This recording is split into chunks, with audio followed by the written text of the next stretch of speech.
this week's episode, I'm going to take you on a tour of Condobolin, New South Wales.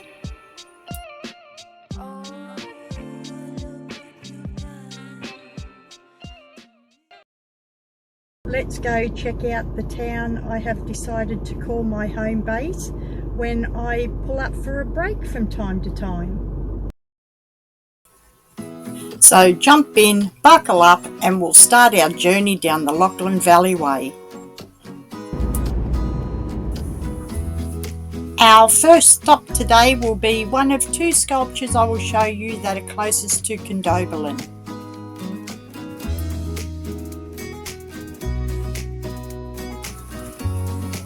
This sculpture is called Between the Silence and the Heartbeat. It represents the indifference for Indigenous deaths in white Australia, whether it is in police custody, suicide, the gap in healthcare, or being deliberately targeted. The senseless deaths must stop. Indigenous Australians have been here for over 60,000 years. The heartbeat of the people is the heartbeat of country. It's time for the silence about these deaths to end. It is time for all of us to take a stand.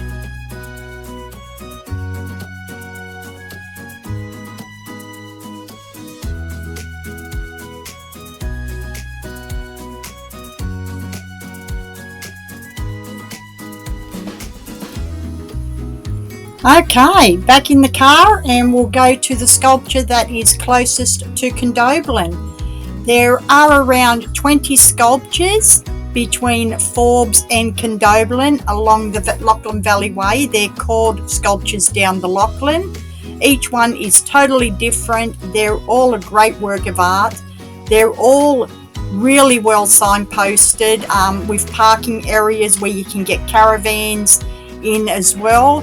So well worth a trip when you're heading out this way. So let's go and have a look at this next sculpture. This sculpture is called Wandering. Gentle on the landscape, this piece nestles comfortably amongst gum trees, simulating the movement of the Lachlan River. As the name suggests, it invites the viewer to move around and through in overlapping curves. The facilitated construction references the texture and rhythm of the trees and geology of the district. It evokes another universal theme lodged deep in our ancient collective psyche, the serpent or flow of streams that represent the lifeblood of our nation. The undulating tops moves with the flow of the landscape.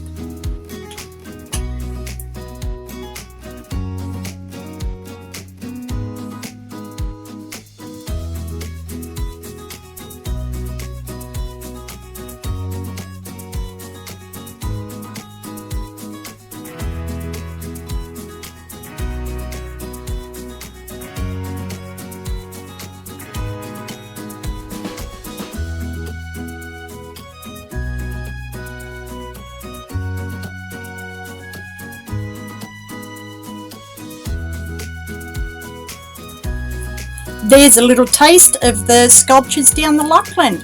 So let's jump back in the car and head into Condobolin. Our first stop will be the brand new information centre.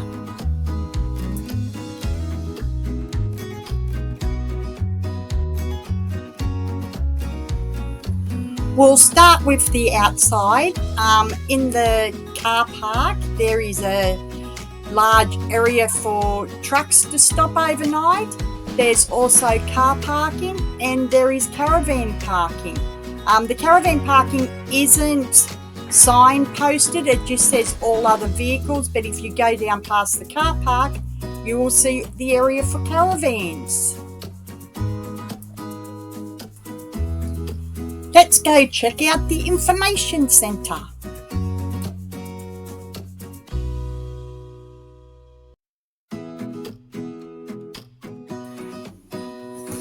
Wow, it's all shiny and new inside.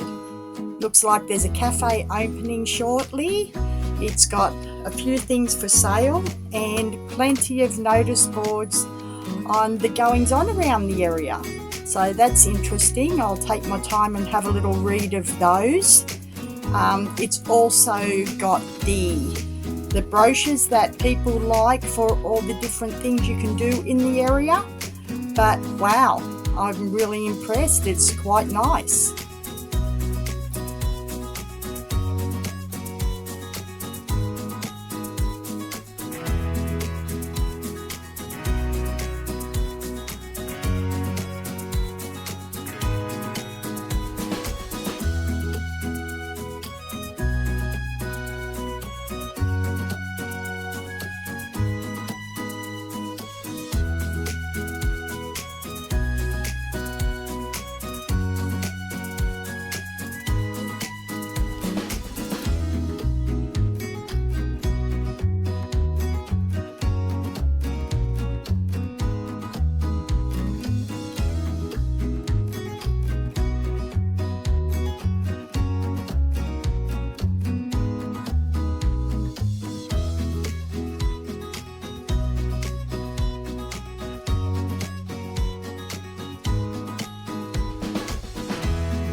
When you head back out the doors, if you take the path to the left, it will take you to the rotunda with the new rose garden and the fallen jockey memorial.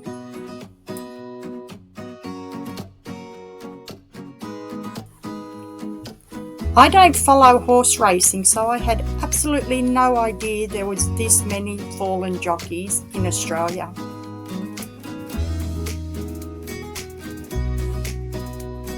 You can't come out to Condobolin without checking out the utes in the paddock. They're a local icon. They used to be on a private property in Uthers, just outside of Condobolin, but then they were moved into the town itself, and they're now pride of place at the new information centre.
For all the doggy owners, there's even a dog yard at the end of the car park, so your pooch can have a nice big stretch and run around. Now that we've checked out the information centre, let's jump back in the car, go over the bridge and head into the actual town of Condobolin. Got to stop and have a look at the big boy farm toys.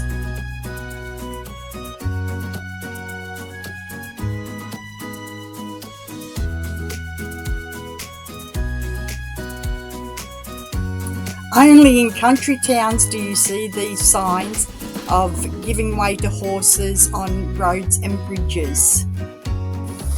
Next stop, Memorial Park.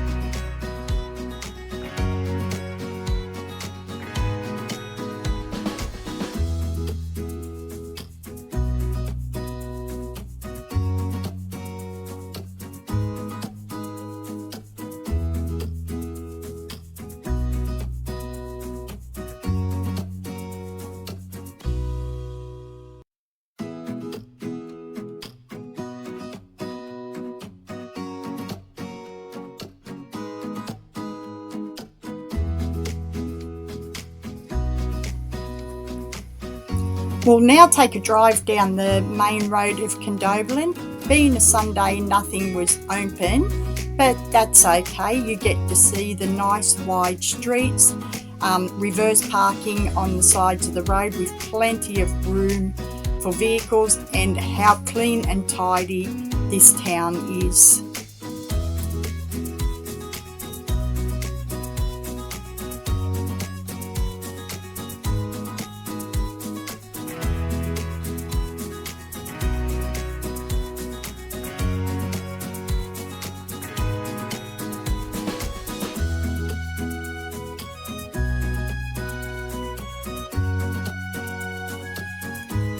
We'll continue down this road and we'll end up at Gumbend Lake.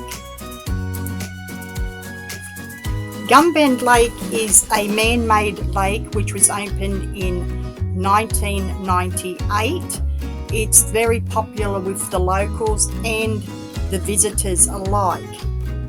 It has free barbecues, a kids' playground, toilet and shower facilities with free hot water, a boat ramp, a dedicated swimming area, a free campground, caravan park. It does get quite crowded in summertime, but it's close to everything, and it's even got walking and cycle tracks into town and right around the lake. So it's an excellent spot to take up camp. For me, it's a bit crowded in, but if you like to be crowded in, beautiful spot. There are some other nice spots outside of town, but this is so close to everything, and the dump point is just down the road as well. So let's go and have a look around Gumbend.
And just like that, we're at the Condobolin railway station.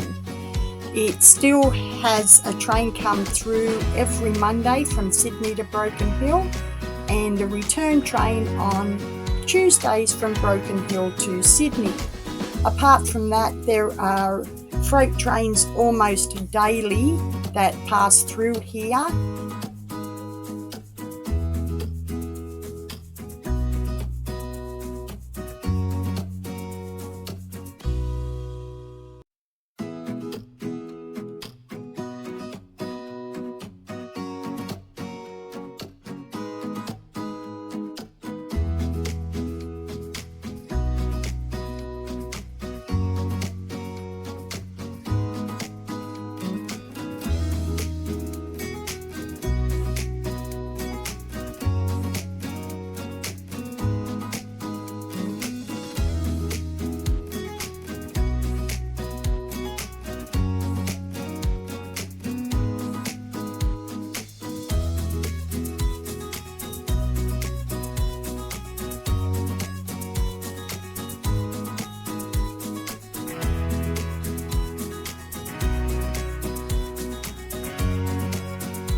Wow, well, that was the longest single load I have ever seen.